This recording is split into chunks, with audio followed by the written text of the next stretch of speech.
Hi, it's Shayla from Evolution Coaching, and today we're going to talk about mindset and the psychology of success.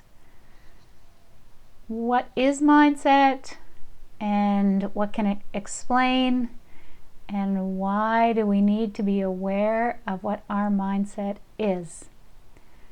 So mindset may be able to explain why brains and talent don't always bring success, how they might stand in the way, how praising talent doesn't foster self-esteem and accomplishment, and how teaching simple ideas about the brain can raise grades or productivity, and what everyone who wants to improve needs to know. So mindset's a simple idea discovered by world-renowned Stanford psychologist Carol Dweck in decades of research on achievement and success. It's a simple idea that makes all the difference. It can enhance relationships. It can improve your business performance, education, and sports. So let's get started. So there's two mindsets. Mindsets are beliefs about yourself and your most basic qualities. Think about your intelligence, your talent, your personality. Are these qualities fixed traits carved in stone, and that's that? Or are they things that you can cultivate throughout your life? People with a fixed mindset believe that their traits are just given, and they have a certain amount of brains and talent, and nothing can change that. If they have a lot, they're set. If they don't, and then it's pretty unmotivating to try to change. So people with a fixed mindset worry about their traits and how adequate they are, and they have something to prove to themselves and others. So if you think of one mindset as fixed, you believe your basic qualities are fixed traits, then people with this mindset may spend their time documenting their intelligence or talent instead of developing it. They may also believe that talent alone creates success without effort, and this is wrong. The other mindset is a growth mindset. People believe that their most basic abilities can be developed through dedication and hard work. Brains and talent are just a starting point. This view creates a love of learning and a resilience that is essential for great accomplishment and growth.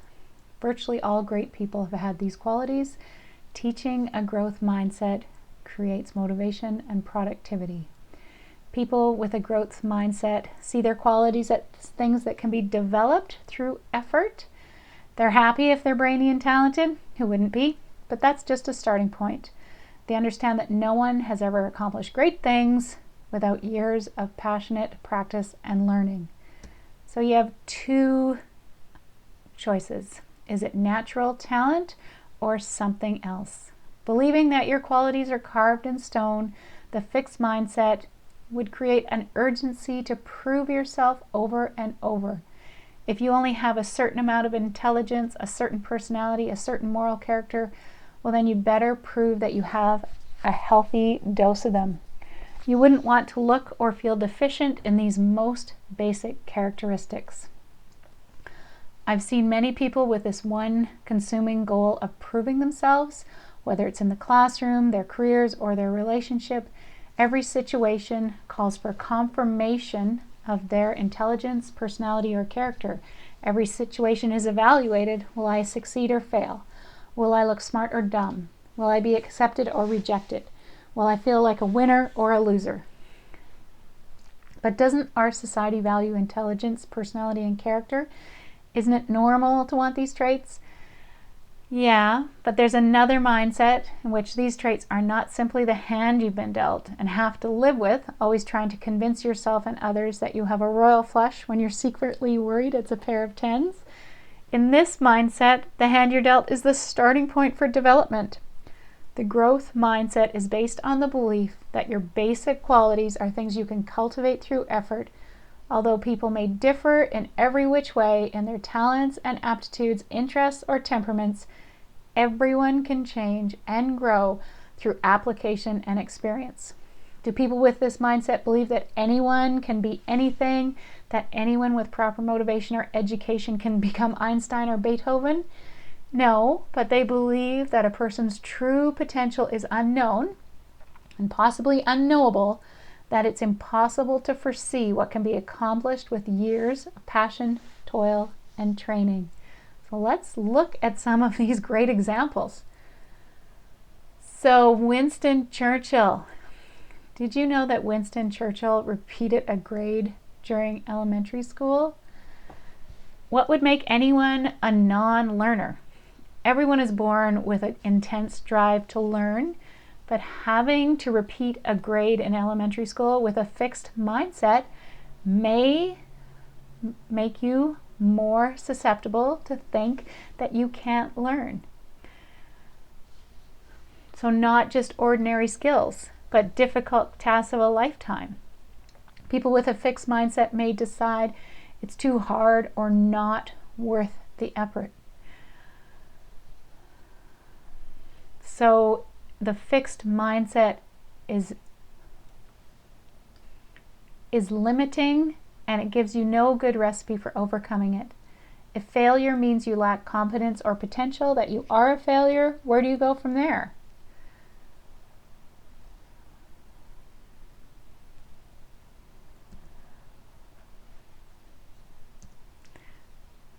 So with Winston Churchill repeating a grade and placed lowest division in the lowest class, he might have easily thought himself a failure, but he did not.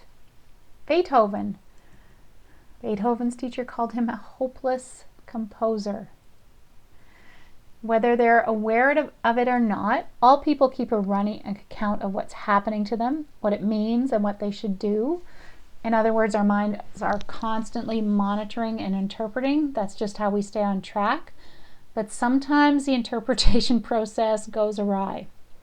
Some people put more extreme interpretations on things that happen and then react with exaggerated feelings of anxiety, depression, anger, or superiority. Mindsets frame that running account that's taking place in your head. They guide the whole interpretation process. The fixed mindset creates an internal monologue that is judging. This means I'm a loser. This means I'm a better person than they are. This means I'm a bad husband. This means my partner is selfish. This means I'm a hopeless composer. People with a growth mindset are also constantly monitoring what's going on, but their internal monologue is not about judging themselves or others. Certainly they're sensitive to positive and negative information, but they're in tune to its implications for learning and constructive action. What can I learn from this? How can I improve? How can I help my partner improve?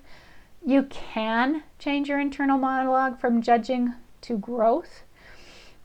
And mindset has enabled people to pursue their goals more effectively and boost your motivation. So think about the things that you tell yourself and how you talk to yourself about your struggles, setbacks, and how you talk to yourself when things go well. Beethoven, who would have been a hopeless composer, was also deaf when he wrote 5 symphonies, so probably not hopeless. Another hopeless person, Leo Tolstoy, dropped out of college. He is described as unable to learn and unwilling to learn. If he had accepted this fixed mindset that the ideal is instant and perfect and perpetually compatible, like it was meant to be.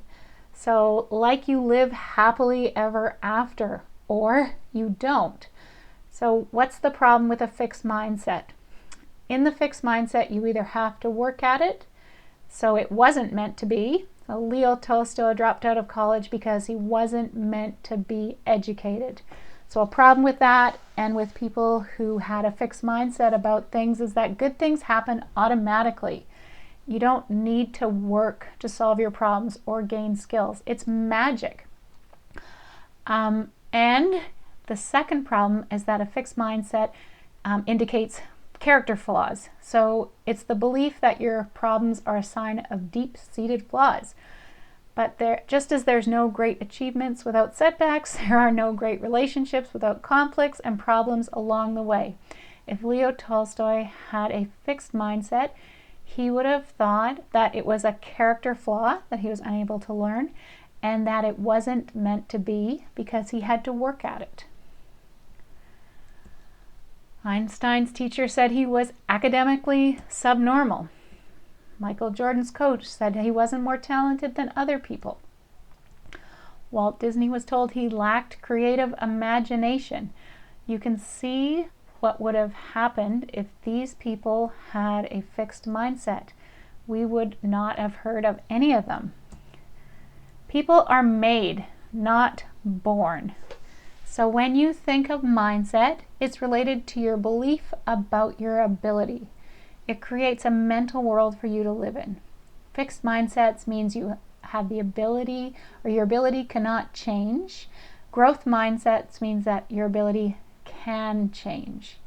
If you are thinking as failure as an opportunity to grow or learn, or that your effort will help you achieve, that you like feedback and try new things, those are indicators of a growth mindset. Fixed mindset means that your failures are because of the limit of your abilities. Your potential is predetermined. You stick to what you know. You don't like feedback. The interesting part about this is that in some areas of our life, we might have a growth mindset, and in other areas, we might have a fixed mindset.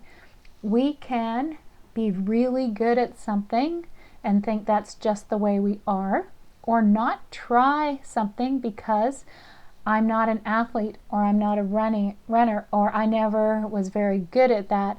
If you hear yourself saying things about areas of your life that sound like that, maybe it's more about your mindset than your abilities. So we often look at other people and think that success is easy for them.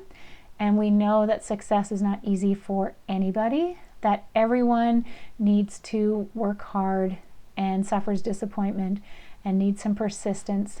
But those with a fixed mindset tend to create performance goals because they believe that a person's potential can be measured. They want to receive validation from others. Receiving low marks or performing below expectations mean they're not smart, fit, or able. Both success and failure cause anxiety. People with a growth mindset are more likely to create a learning goal or an outcome goal or increase performance. The goal is mastery and competence. So people with a growth mindset, scores or marks reflect how they're doing now, but do not measure their potential. So a growth mindset is people tend to create learning goals that increase performance. And we know now that your brain can make new neurons, into your 70s. So it is never too late to change your mindset. So here's an example of a fixed mindset. So when faced with a challenge or failure, people with a fixed mindset tend not to pay attention to learning information. How could I do this differently? They get depressed, de-energized, lose self-esteem. They denigrate their intelligence or ability by saying, I'm stupid, I'm not an athlete, I'm not very good at this. They underrepresent past success and overrepresent failures. They're very pessimistic about how well they do.